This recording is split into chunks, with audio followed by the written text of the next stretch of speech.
Bonjour. En ce mois d'août 2026, je voudrais aborder la question de la présidentielle. Ça ne surprendra personne, encore faut-il savoir ce qu'on dit. Parce que, bon, nous assistons à un déferlement, machin est bien, machin n'est pas bien, machin a souri, n'a pas souri, est allé dans tel coin où l'autre n'est pas allé, toutes choses dont, honnêtement, je me fiche comme d'une guigne, mais regardons la vraie question. C'est quoi la présidentielle? Pour moi, c'est un cauchemar. Mais vraiment un cauchemar. Je vais expliquer pourquoi, évidemment. Bien. C'est un cauchemar à telle enseigne d'ailleurs que la dernière fois, nous avions déjà évoqué la possibilité de remplacer la présidentielle par l'élection d'une constituante. C'est-à-dire qu'on avait mis à jour le fait qu'on peut parler de la présidentielle, bon, elle existe évidemment, mais que on ne pouvait pas couper à la question, ça sert à quoi? Pour faire quoi? Donc, posons-nous cette question.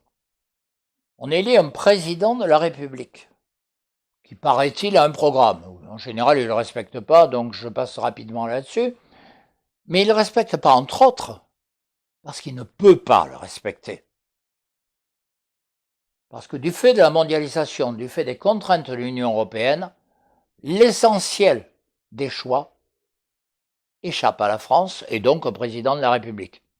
À l'extrême, on se demande parfois à quoi il sert, mais n'allons pas jusque-là. Il y a donc une vraie question, et cette question, elle est tellement vraie que Macron parle à perte de vue de souveraineté européenne. C'est vrai que je sais que parfois il dit nationale et européenne, ce qui d'ailleurs est un oxymore, mais il dit souvent européenne toute seule. Donc souveraineté européenne. S'il s'agit de souveraineté européenne, ce qui semble être un peu son choix, la question pour lui étant de savoir comment il se distingue dans le cadre européen.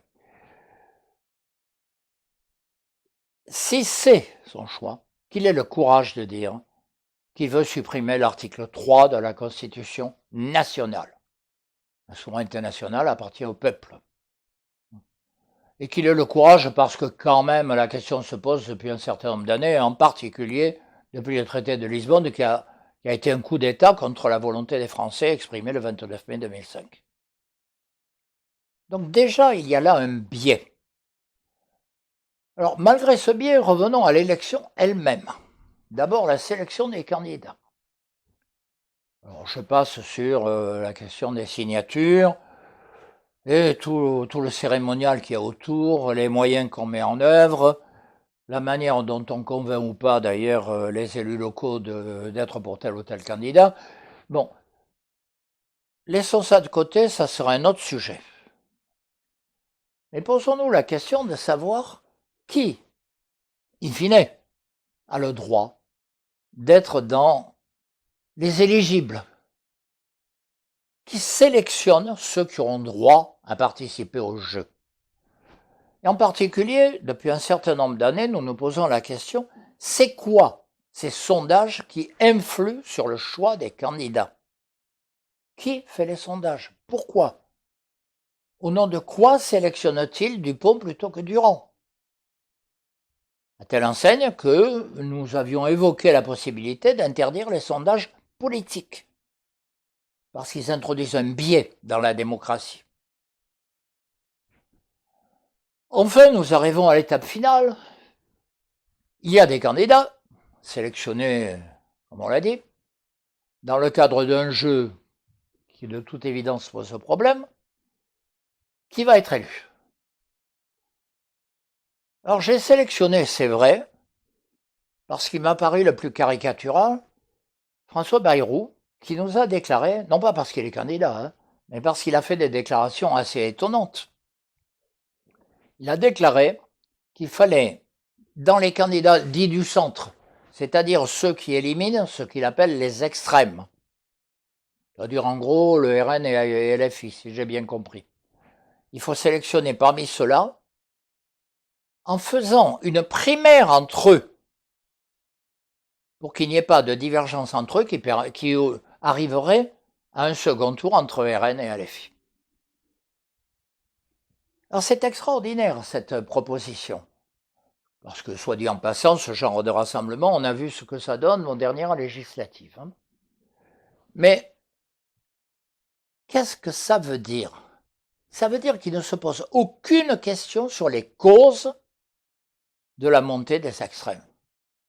Et du coup, j'ai souvent cité cette phrase de Bossuet, donc je vais le refaire, hein, qui est malheur à ceux qui s'affligent des conséquences tout en s'accommodant des causes.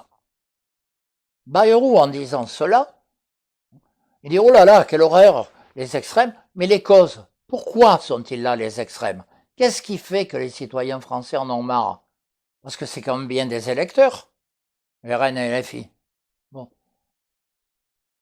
Pourquoi s'accommode-t-il des causes? Pourquoi ne voit-il pas que ce qui est en cause, justement, c'est le système, et que ce système est à bout de souffle, et que nous avons besoin d'une réflexion là-dessus? Non.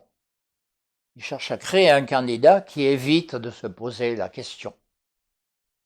Eh bien, en cette période pré-électorale, moi, le seul appel que je pourrais faire, hein, c'est posons-nous enfin ces questions. Posons-nous enfin la question de la crise du système, de la crise politique, hein, et arrêtons de manipuler les choses pour que les causes perdurent en éliminant les conséquences. Merci.